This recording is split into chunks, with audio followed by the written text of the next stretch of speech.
Hey there, this is Niels Beardfoot, and today we're making the jellyfish bag from leather.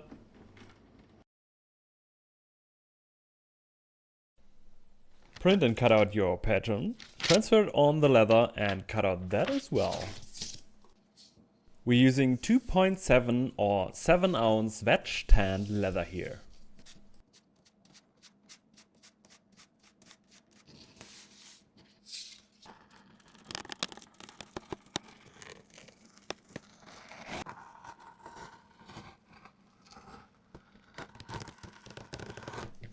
Next we can bevel the edges, and we can do this on the top side as well as on the flash side.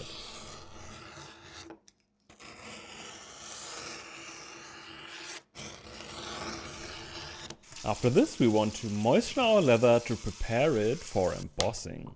But we also want to punch a few sewing and round holes.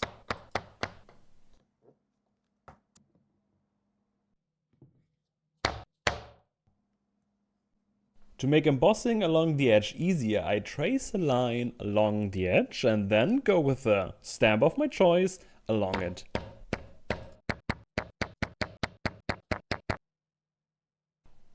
There are quite a few tricky cutouts here, so using a round hole punch to get into the deep corners is a good idea. As always, I use my airbrush for dyeing, and starting here partly with a yellow base coat and go over it with some orange. And in the rest of the areas I start with some teal as base coat and then use some dark blue. Also using some dark brown here in a low angle to create some shadows. We also want some highlights, so I use some high grit sandpaper to carefully remove some of the dye on the high spots to create those. Next we're using some leather finish to finish the leather. Also put it on the edges so you can use the moisture for burnishing.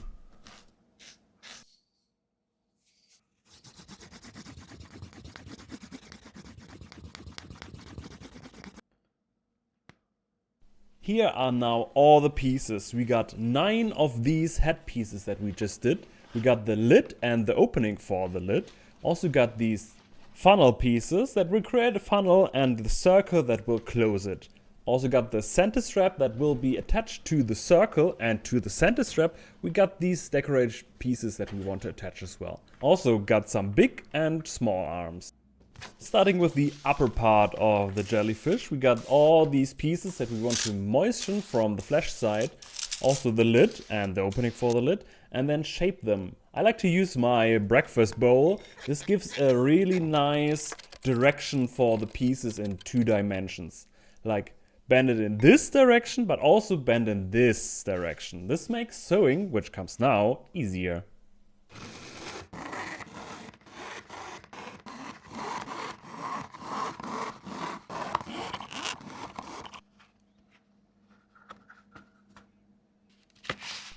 And then we just repeat this for all the other pieces.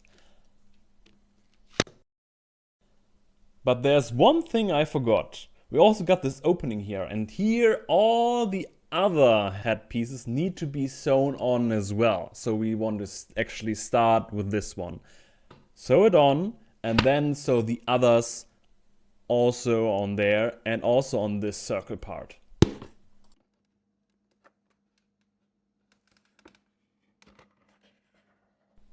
For the lid, it's very much the same. We want to close these gaps just like on the other pieces.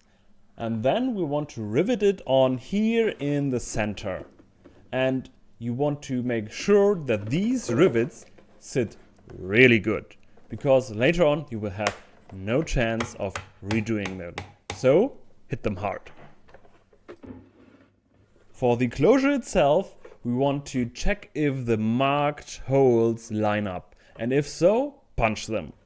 I'm using here some locks fasteners, and these need a 10mm hole on both sides. They're actually quite nice looking. They're also pretty steady and easy to get in. They are more on the expensive side, but down below you can find a discount code.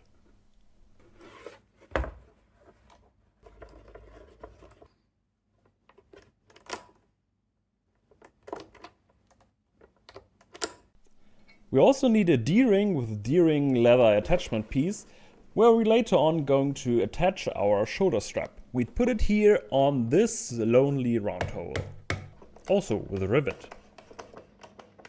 Now we can go to the lower part of the jellyfish, and for this we got these funnel pieces that we're going to moisten and then sew together just as before. But one edge has to stay open, as you can see here. Going to show you later why. Now we also want to attach the arms, but first we want to moisten the big ones a bit. Give them some rounded shape and then press out here these thingies to give it some wavy shape. And then we attach it here with rivets.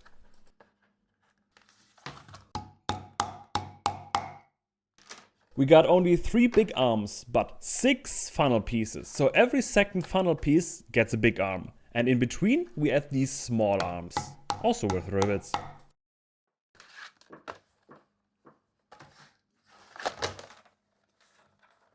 On the ends of all the arms we can find these lashes. We dip them in water to soften them and then bend them over. So round hole fits on round hole. And then we want to add an O-ring in there.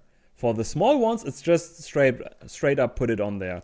But for the big ones we want to twist them so that the flash side actually is like away in this direction, as you can see here.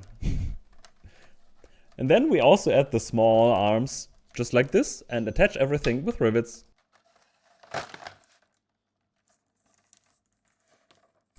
Twisting the big arms creates this little swirly effect, and that is what we want. Now we create the lower part, the center strap. We want to attach these decorative pieces on both sides of the center strap. But first moisten them and give them some nice 3-dimensional shape, just as shown. And yes, they may look familiar because they're very similar to one of the mushroom types I did. And now we want to attach them on both sides, alternating to the center strap with, you guessed it, rivets. After this, give the decoration pieces a little bit more shape again, and then we got this nice looking strap. Also we want to attach this little strap here with a rivet and then attach the remaining small arms to these ends here. Give some moisture, bend it open, put some rivets in there and set them.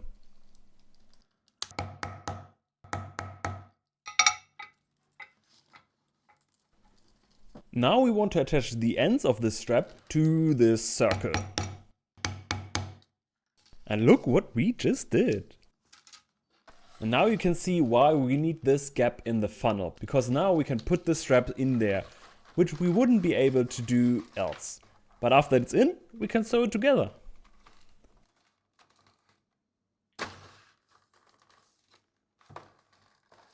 And then use some rivets again to attach the circle to the funnel. An anvil that gives us a little bit higher raised area is very helpful here.